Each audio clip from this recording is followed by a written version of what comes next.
rabble in arms.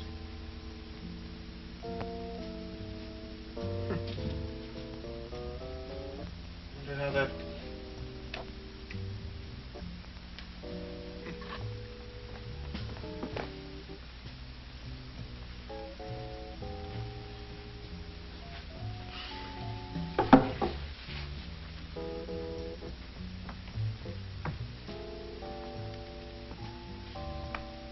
Hello, Johnny.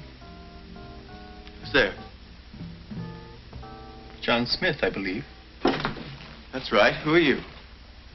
I'm a Smith, too. Jonathan Smith. I locked the window. You must have got in here before me. A long time before. You one of them? Them who? Oh, these ain't hippie clothes. This is what I wore back in Salem. When? 1770s. Well, what kind of put on is this? Put on? That's right, a gag or a joke. This ain't no joke. Well, you look like... Like you? Could be. I'm your great-great-great-great-great-great-grandfather, Johnny. Oh, I gotta be dreaming this. You're crazy. Or I am. The whole world's gone crazy if you ask me. Them young yahoots out there on the Common? Common? Oh, you mean the campus. Milling around like a bunch of young Shawnees trying to work themselves up on the warpath. Were they heading this way? They don't know where they're heading any of the time. That's the crazy part of it. No, I mean tonight. Near as I could tell, they were trying to think up something to burn. I did hear mention the college library. Is this it? Yeah, this is it. Well, then you're helping him. No. Then you're getting him. No, not really. Now, look, son, you can't stand on both sides of the fence at once.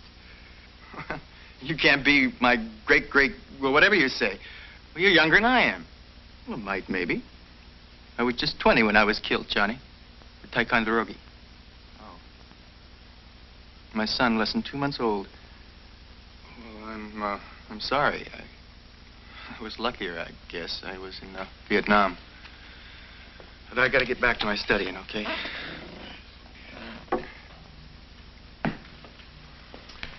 It's a funny thing. About being killed, I mean. If I had my druthers, I'd rather live for something than die for something. But what'd make me sorriest of all would be to find out I died for nothing. What do you mean? Oh, we were powwowing about this on the other side lately, in the spirit world. We were just folks, us colonists. A rabble, Burgoyne called us. Of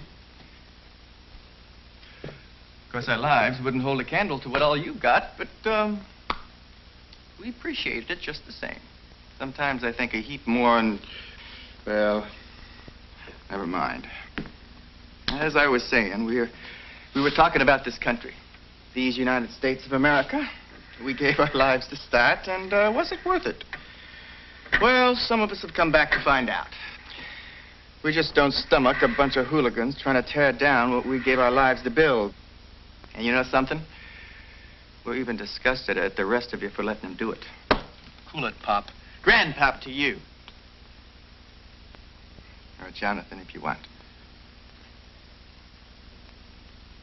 Okay. Jonathan. I told you I wasn't for him. But you weren't against him. Well, I haven't made up my mind yet. What is there to ponder about? What'd your father say? You talk it over with him. My father?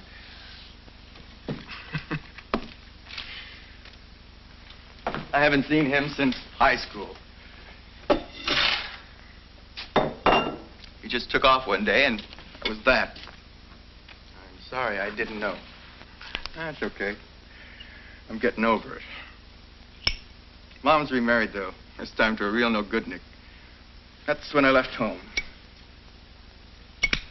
Well, in our day, home was about all we had. And our religion, of course. Family life was our way of life. Our family and our religion They kept us straight.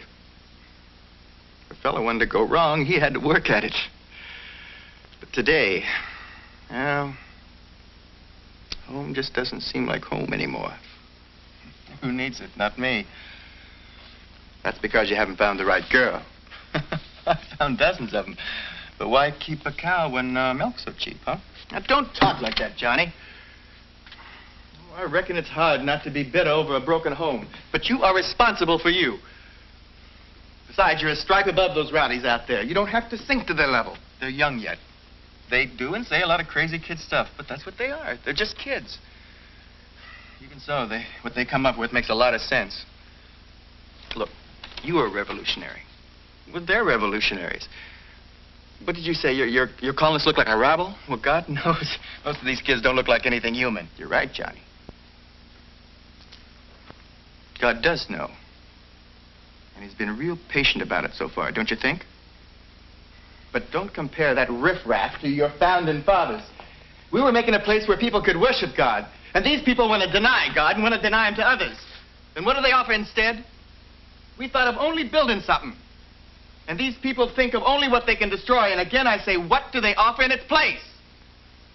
Well, they say, in order to build a better world, you got to destroy this one. And that's one of the things they say you think makes sense. Look, I got to find a book up there for this paper I'm writing. If we have any visitors, they're likely to come in this way. The door's locked, but you never can tell. Would you mind standing guard over the door while I'm up there?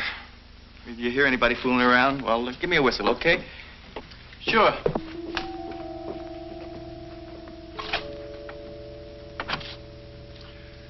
So what are some of the better things they're going to build for you? All right. Name me just one. Well, plenty of things could be better in this country. That's right. Plenty of things are sight better than they were. But what I want is for you to name me one thing that is better in any other country than it is right here. Especially in them countries that gang out there claims to admire so much. Countries like communist Russia and China. Look, I keep saying they're only kids. Well, stop saying it. This nation was founded by young people. When we think of our Pilgrim Fathers, we think of old men with gray beards. Well, most of the people that came over in the Mayflower were in their 20s. Many were even teenagers. Captain John Smith, my ancestor and yours, was in his 20s when he was founder and president of the Virginia colony. And George Washington was 22 when he was colonel of the British Army during the French and Indian Wars. And oh, yes, on the boat that followed the Mayflower over, there was a young lad of 19, I believe, Philip Delanoy. Now, one of his descendants became president of the United States, Franklin Delano Roosevelt. But the founding father was only 19. That I had forgotten, that they were kids, too. No, let's say they were young people. There's a difference. They were young people who believed in God. Now, the weirdos of today, they deny God. And you know why, don't you? They have to. Because as long as people believe in God, then... Shh. What's that?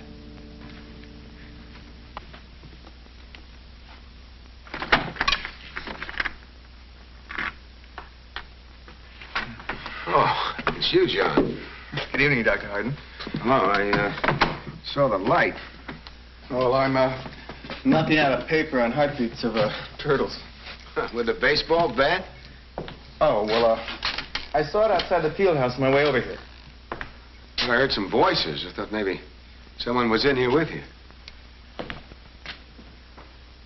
What's this? What is it?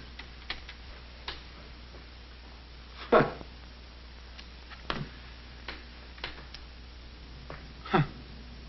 Coat button. Yeah, but it's a pine tree coat button like men used to wear in the Revolutionary days. I suppose it came off of one of those hippies' costumes or something, huh? Thought maybe some of those SDSers might be in here. You know, the students for a dirtier society. Got a tip that they might try and sneak in here and vandalize the place, you know. Say, you didn't hear anything about that, did you? Of course, I know you're not one of them. Oh, heard a little something, nothing definite. Why didn't you report it? Look, I'm no stool pigeon. Well, I guess you had something in mind, then, huh? No. Not as long as they stay out of this room. Oh? Look, there are a lot of rare medical books up there that we use in pre-med. They're not only valuable, they're irreplaceable, and I'm not going to let anybody burn them. You think you can stop them by yourself? They got to come up this way. And they got to come up one at a time. Well, maybe you can do it alone. What about the rest of the library? That's not my responsibility. Oh, and this is, huh? Well, this is different. In what way? It makes a difference whose ox is God. What did you say?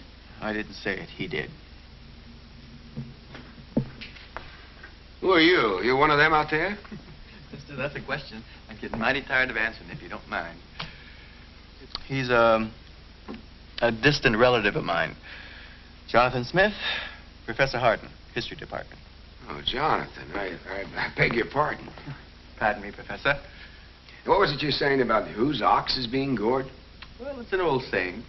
When trouble hits somebody else, we say it's too bad, but we bear up under it. But let the same thing happen to us. Well, that's a different story.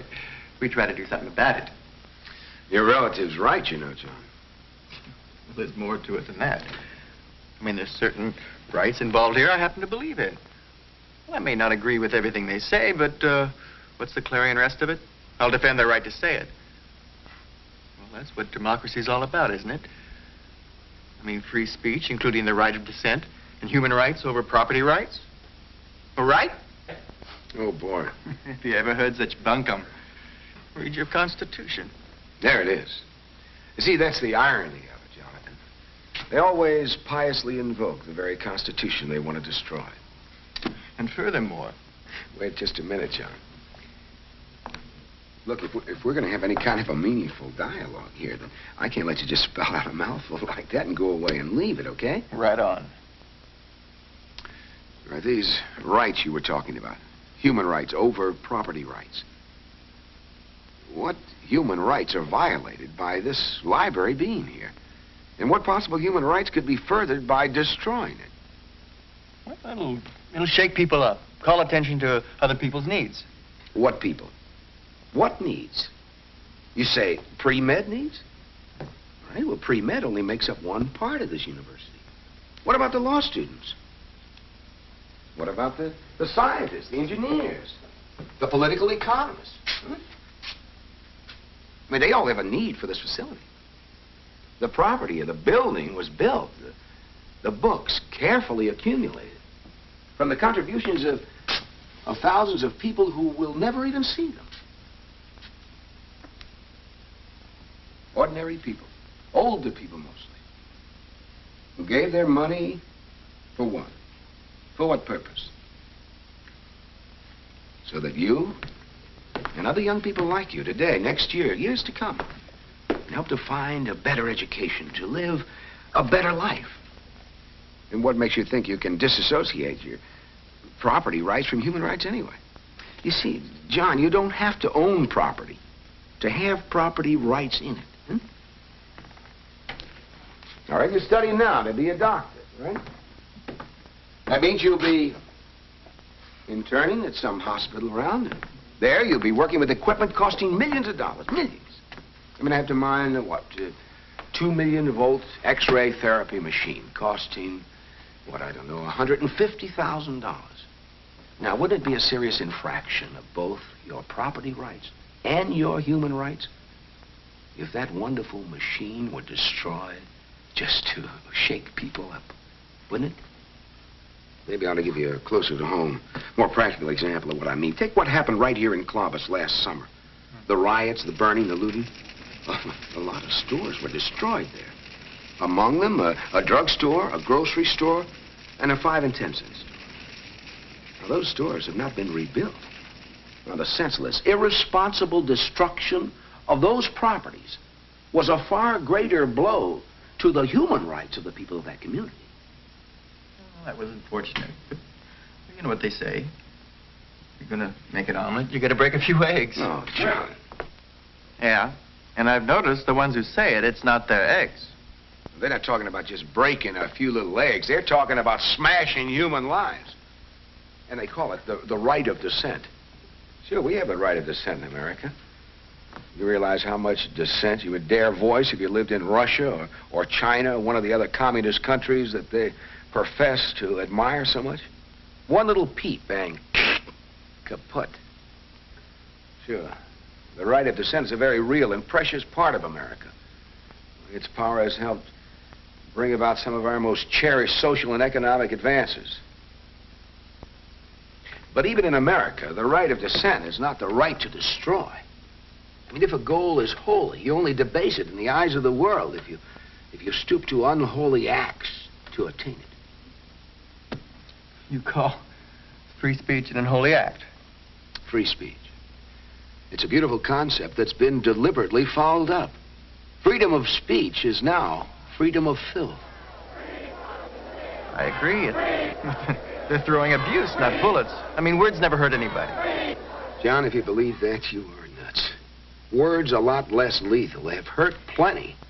You remember the crowd in the street looking up at the man on the ledge of a tall building? Inside, his wife and his priest were pleading with him to come back in.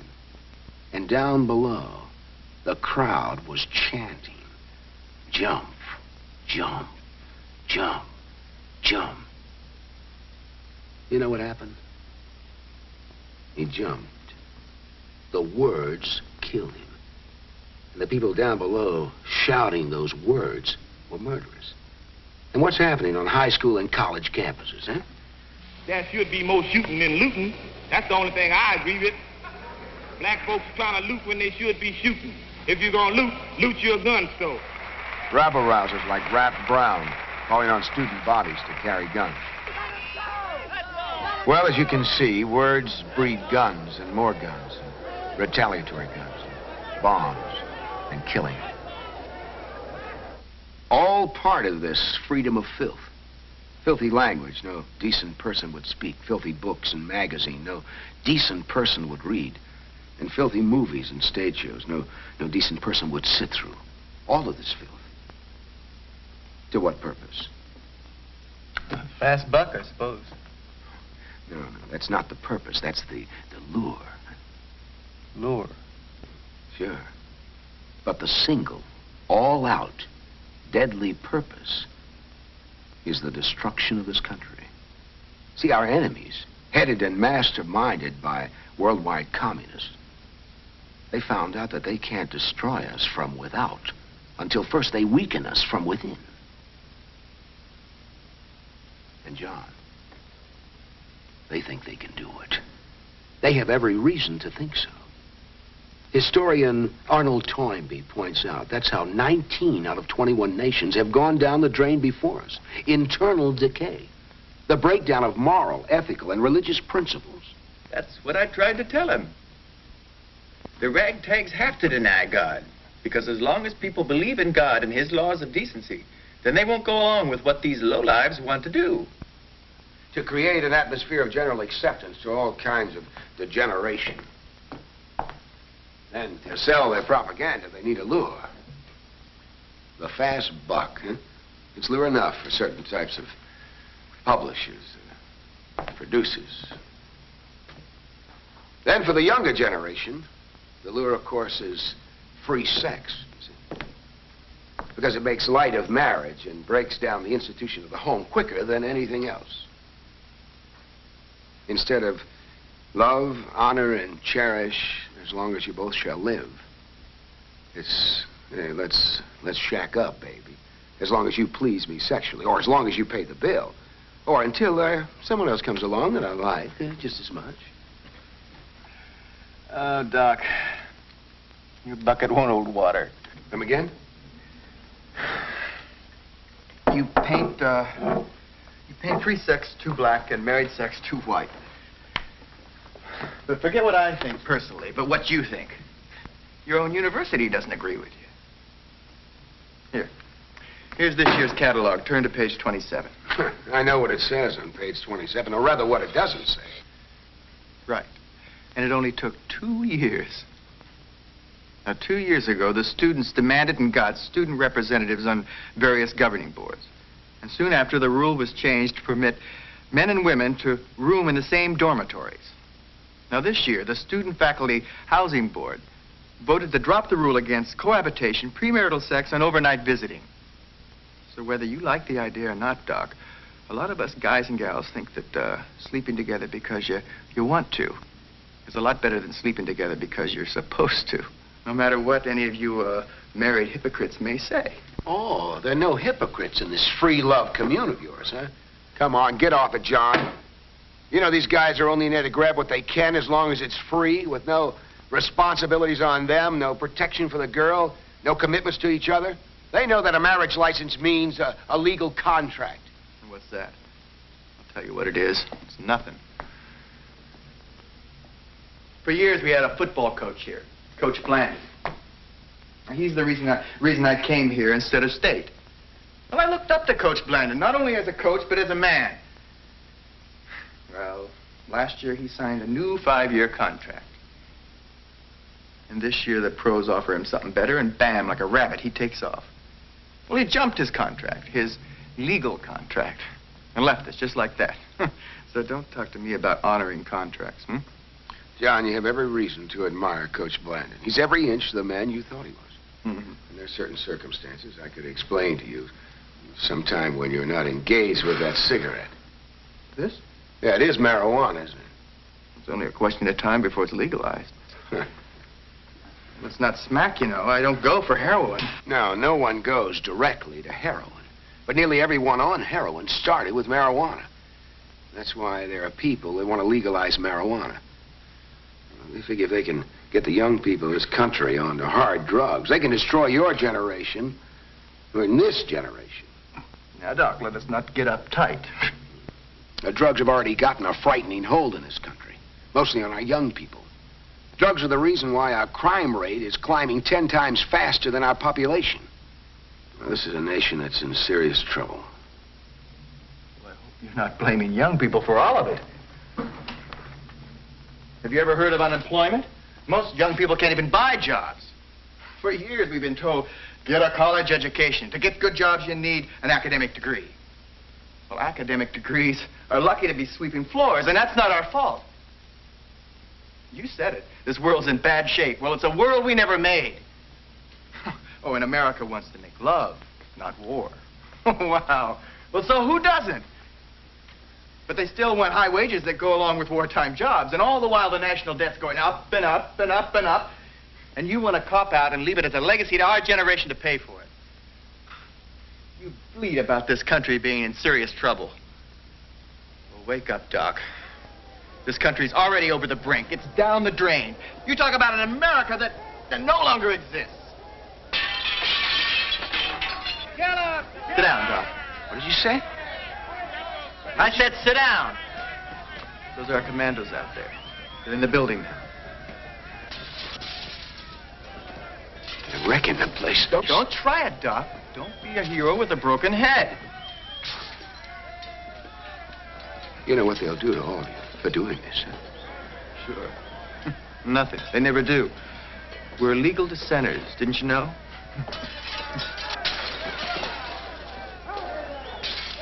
Hear that out there? That's your generation going down out there. Don't fool yourself into thinking that we're just a few. No, we've got chapters on more than 200 campuses. And we've got more than 40,000 members, a bunch of them right out there. Some on your faculty. But you keep believing it. You keep saying it's only a few. It helps you sleep any better. Gives you an excuse not to do anything, doesn't it? Well, that's what we're counting on. Your beautiful gullibility. Your stupid do nothing about it. That all helps us wreck your establishment. Baby, we are the new revolutionaries. Jonathan, where'd you get that? Don't tell me you brought it with you. Nope. Found it in the museum. No powder shot, though.